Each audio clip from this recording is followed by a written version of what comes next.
नमस्कार दोस्तों, मैं नंदन कुमार। आप सभी का आदर, आभार, अभिनंदन है हमारे यूट्यूब चैनल बूम सकला पे।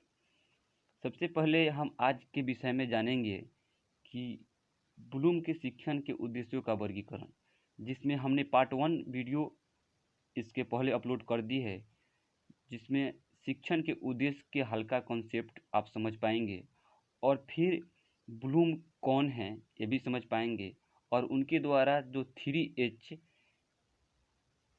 डोमेन है, मतलब ज्ञान क्षेत्र है, 3 हेड जो है वो अलग अलग वर्गीकृत किया गया है, उसको भी समझ पाएंगे। तो उस वीडियो में हमने बात किया था ज्ञानात्मक ज्ञान क्षेत्र तक, यहाँ तक हमने बात कर लिया था। लेकिन आज इस वीडियो को शुरू करने से पहले, पार्ट 2 शुरू करने से पहले हम थोड़ा सा ज्ञानात्मक ज्ञान क्षेत्र को देख लेंगे। इसके बाद भावनात्मक ज्ञान क्षेत्र और मनोसंचालित ज्ञान क्षेत्र को देखेंगे।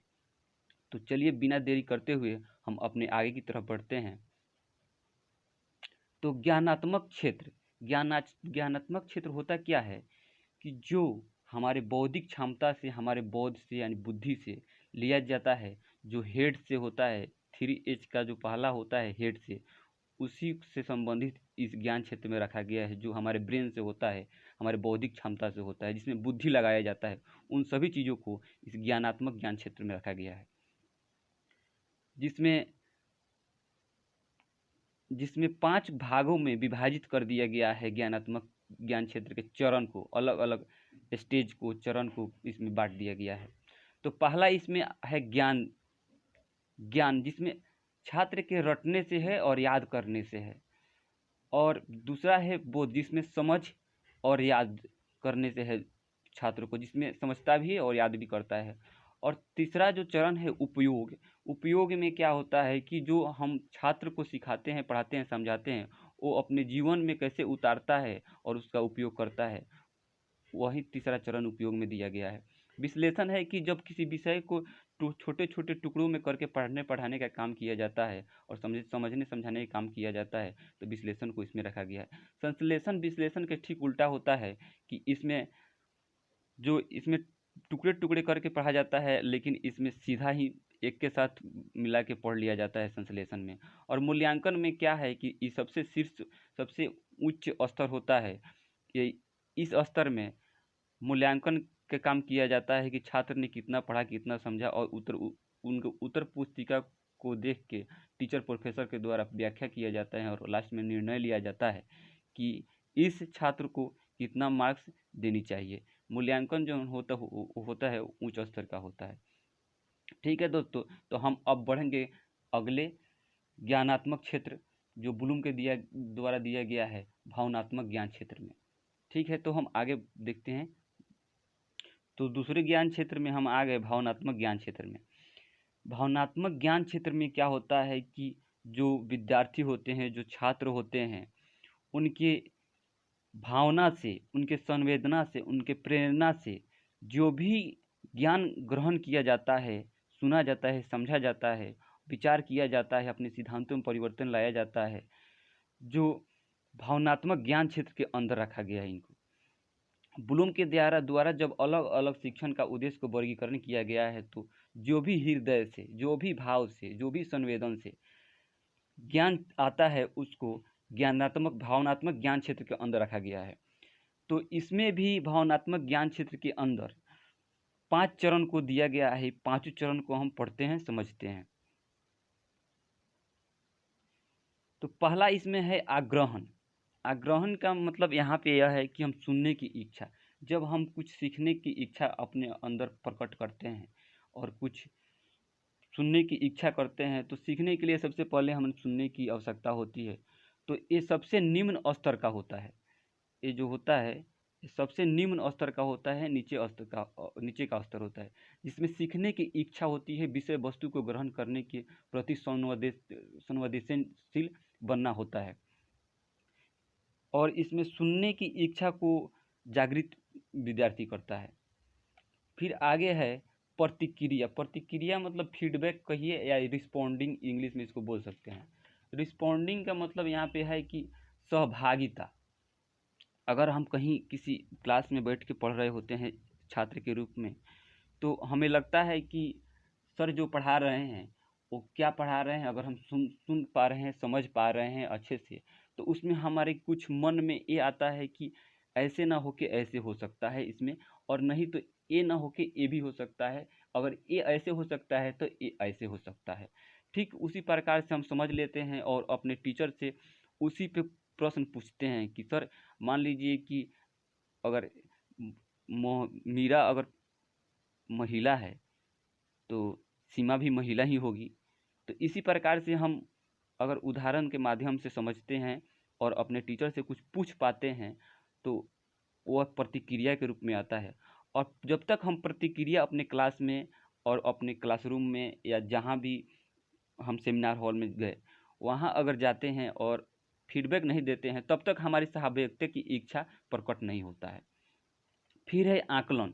तीसरा जो चरण है आकलन, जो हम सीख रहे हैं उसका महत्व क्या है, हम जो भी पढ़ रहे हैं सीख रहे हैं अपने जीवन में, उसका हमारे जीवन में क्या काम है, उसको महत्व देना, यही आकलन में आता है।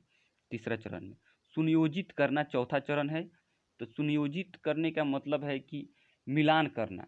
मिलान करने का मतलब है कि पहला स्टेज जो था वो जैसे आग्रहण का था, दूसरा प्रतिक्रिया का था, तीसरा आकलन का था, और चौथा मिलान करने का। तो मिलान करने में यही देखा जाता है कि हम एकदम सही से आ रहे हैं कि नहीं, 1 2 3 लगातार लाइन से आ रहे हैं नहीं कि नहीं। तो इस तरह से मिलान करना होता है, सुनियोजित ढंग से अपने शिक्षा को ग्रहण करना। फिर है निरंतर, पांचवा चरण है निरूपण, जो अंतर अभिव्यक्ति करना है। जैसे ये होता है कि बहुत चीज़ होता है कि हम सोचते हैं किसी चीज़ के बारे में, हम कुछ अलग सोचते हैं जबकि होता कुछ और है। तो दोनों के बीच में जब व्याख्या करते हैं तो जो अंतर स्पष्ट होता है उसी को निरूपण करने के काम जो करते हैं, वहीं इस पांचवा चरण में आता है निरूपण में। तो इस तरह से भावनात्मक ज्ञान क्षेत्र को हम पढ़ लिए। अब आगे हम पढ़ने वाले हैं मनोसंचालित ज्ञान क्षेत्र। ये जो ब्लूम के शिक्षण का उद्देश्यों का वर्गीकरण है, जो तीसरा और अंतिम है मनोसंचालित ज्ञान क्षेत्र। इस ज्ञान क्षेत्र के अंदर उन्हीं मदों को रखा गया है जो करने में, ज्ञान अर्जन करने में अपने हाथ पैर को चलाना पड़े, अपने शरीर के मांसपेशियों की गति को किसी विशेष कार्य को करने के लिए प्रशिक्षित करना पड़े। जैसे मान लीजिए कि अगर हमको डांसिंग सीखना है तो उसके लिए हमको हाथ पैर चलाने की आवश्यकता है। फिर योगा सीखना है तो उसमें भी चलाने की आवश्यकता होता है। और फिर म्यूजिक बजाने की, अगर म्यूजिक बजाने की हम कहीं सीखते हैं तो वहाँ भी हमको हाथ चलाने की ज़रूरत होती है। तो जिसमें हमारे शरीर के हाथ और पैर चलने का काम हो और जिसमें मांसपेशियों की आवश्यकता हो गति गति विशेष कार्य करने में, तो उन्हीं को इस मनोसंचालित ज्ञान क्षेत्र के अंदर रखा गया है ब्लूम के द्वारा। और इसमें भी 5 चरण में इसको विभाजित किया गया है, जो आगे हम देख पा रहे हैं। दिया गया है कि हस्त कौशल, हस्त यहाँ कौशल्य हो गया है, थोड़ा सा यहाँ मिस्टेक है, यह कौशल हो गया। जो हस्त कौशल कार्य साधन, और दूसरा है प्रतिरूप, और तीसरा है परिशुद्धता, और चौथा है स्पष्ट अभिव्यक्ति, और पांचवा है प्रतिकरण। एक एक करके हम इनको समझ लेते हैं। हस्त कौशल में क्या होता है कि हम जो काम किसी मशीन पे कर रहे होते हैं, किसी उपकरण पे कर रहे होते हैं, तो उसको उपयोग कर कर के हम सीखते हैं। हाथ पैर उसमें भी चलाना पड़ता है, कोई मशीन है। तो शिक्षार्थी जब कोई मशीन, उपकरण इत्यादि का उपयोग करने का प्रयत्न करता है और उससे अपने आत्मविश्वास को बढ़ाता है, तो वो हस्त कौशल के रूप में आता है। और फिर है दूसरा जो पॉइंट है इसमें दिया गया है प्रतिरूप। प्रतिरूप का मतलब है कि कोई कुशल व्यक्ति, सफल व्यक्ति को देख के छात्र या शिक्षार्थी उनको अपनाने का कोशिश करता है, उनसे कुछ सीखने का कोशिश करता है, तो ये प्रतिरूप में आता है। प्रतिरूपता होगा, नहीं प्रतिरूपता होगा, हाँ यहाँ भी थोड़ा मिस्टेक है। तो प्रतिरूपता में यही होता है, सफल व्यक्ति को देख के उनसे कुछ अनुकरण करना ही प्रतिरूपता है। फिर है तीसरा परिशुद्धता। परिशुद्धता में क्या होता है कि एक ही कार्य को बार बार करने से उसमें सुधार आती है और उसमें शुद्धता आती है, तो इसी को परिशुद्धता में रखा गया है। जैसे कहा गया है करत करत अभ्यास जड़मत होते सुजान सुजान, वैसे ही इसमें है कि जब हम कोई काम बार बार करते हैं तो अब उसमें प्रैक्टिस करते हैं बार बार, तो उसमें शुद्धता आनी ही आनी है। तो इसको तीसरा चरण में रखा गया है। और चौथा चरण जो है स्पष्ट अभिव्यक्ति। स्पष्ट अभिव्यक्ति का मतलब यहाँ पे यह होता है कि इस सतत अभ्यास से, जैसे हम यहाँ अभ्यास का बात किए तो यहाँ सतत लगातार हम कर ही रहे हैं, लगातार कर रहे हैं। लगातार करने से ये क्या होता है कि हम मतलब एकदम स्पष्ट कर लेते हैं कि हाँ ये होगा ही, स्पष्ट कन्फर्म हो जाते हैं, और ये अभ्यास पर निर्भर रहता है। फिर है प्रतिकरण पांचवा।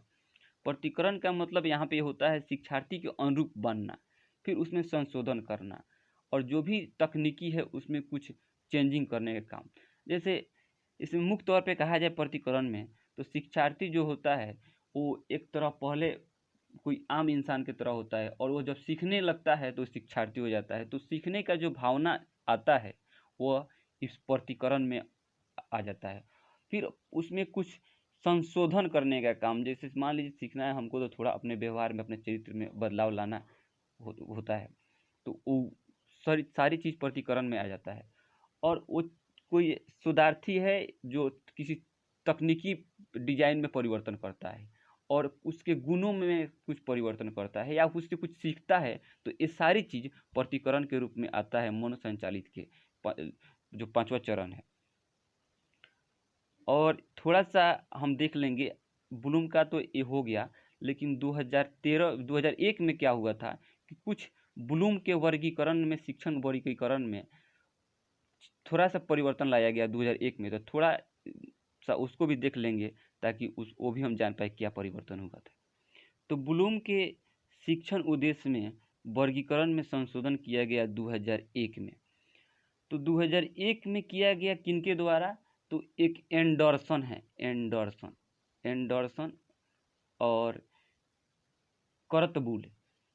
करतबुल, ये दो विद्वानों ने मिल के इनके शिक्षण वर्गीकरण में संशोधन करने का काम किया। तो क्या क्या संशोधन किया गया 2001 में एंडरसन और करतबुल के द्वारा, आइए थोड़ा सा हम इसको भी समझ लेते हैं ताकि ये हमारे टॉपिक से बाहर न रह पाए। तो थोड़ा सा यही है इसमें बताया गया कि ज्ञान को यहाँ पे सोच का विचार बताया गया, समझ के स्थान पर बोध बताया गया, संश्लेषण के स्थान पर सृजनात्मक शब्द का अधिक प्रयोग किया गया है। बस इतना ही सा थोड़ा परिवर्तन लाया गया कि ज्ञान को सोच का विचार बताया गया, समझ के स्थान पे बोध को बताया गया, संश्लेषण के स्थान पर सृजनात्मक शब्द का अधिक प्रयोग किया गया।